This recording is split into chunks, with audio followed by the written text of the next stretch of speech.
প্রতিরক্ষা মন্ত্রণালয়ের অধীন Bangladesh national cadet corps BNCC অধিদপ্তরে ১২ থেকে ২০তম গ্রেডের ৩৭টি পদে নিয়োগে আবেদন চলছে। আবেদনের শেষ সময় ২১ ডিসেম্বর ২০২৫। ১. সুপারিনটেনডেন্ট। শিক্ষাগত যোগ্যতা ও অভিজ্ঞতা। স্বীকৃত বিশ্ববিদ্যালয় থেকে স্নাতক বা সমমানের ডিগ্রি। সরকারি অথবা আধা সরকারি অফিসে ৫ বছরের চাকরির অভিজ্ঞতা থাকতে হবে এবং কম্পিউটার টাইপিং জানা প্রার্থীদের অগ্রাধিকার দেওয়া হবে।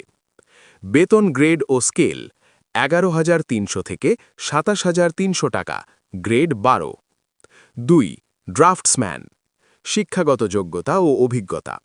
ড্রাফটসম্যানশিপে সার্টিফিকেট সহ স্বীকৃত বোর্ড থেকে কমপক্ষে মাধ্যমিক পরীক্ষায় উত্তীর্ণ এবং সংশ্লিষ্ট ক্ষেত্রে ৩ বছর কাজ করার অভিজ্ঞতা থাকতে হবে। প্রাথমিক শিক্ষক নিয়োগ। বিষয়ভিত্তিক মডেল টেস্ট, বাংলা ১, ১৮ ডিসেম্বর ২০২৫। প্রাথমিক শিক্ষক নিয়োগ। বিষয়ভিত্তিক মডেল টেস্ট, বাংলা ১। ৩. অফিস সহায়ক। শিক্ষাগত যোগ্যতা ও অভিজ্ঞতা। স্বীকৃত বোর্ড থেকে উচ্চ মাধ্যমিক সার্টিফিকেট বা সমমানের পরীক্ষায়। ৪. অফিস সহায়ক। পদসংখ্যা ৯। শিক্ষাগত যোগ্যতা ও অভিজ্ঞতা। ষষ্ঠ শ্রেণী পাস এবং অবশ্যই সাইকেল চালানো জানতে হবে। বেতন গ্রেড ও স্কেল ৮,২৫০ থেকে ২০,০১০ টাকা, গ্রেড ২০।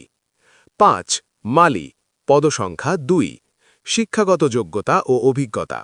ষষ্ঠ শ্রেণী পাস এবং বাগান তৈরি ও রক্ষণাবেক্ষণের কাজে অভিজ্ঞতা সম্পন্ন প্রার্থীদের অগ্রাধিকার দেওয়া হবে। বেতন গ্রেড ও স্কেল ৮,২৫০ থেকে ২০,০১০ টাকা, গ্রেড ২০। ৬. নিরাপত্তা প্রহরী। পদসংখ্যা ৮। শিক্ষাগত যোগ্যতা ও অভিজ্ঞতা। ষষ্ঠ শ্রেণী পাস এবং নিরাপত্তা প্রহরী হিসেবে অবশ্যই অভিজ্ঞতা থাকতে হবে। সশস্ত্র বাহিনী অথবা পুলিশের অবসরপ্রাপ্ত সিপাহীরা অগ্রাধিকার পাবেন। বেতন গ্রেড ও স্কেল ৮,২৫০ থেকে ২০,০১০ টাকা, গ্রেড ২০। নতুন নতুন চাকরি খবর পেতে হলে আমার বাংলাদেশ নিউজের সাথে থাকুন। বাংলাদেশ নিউজ, সবার আনন্দ, সবার ভালোবাসা।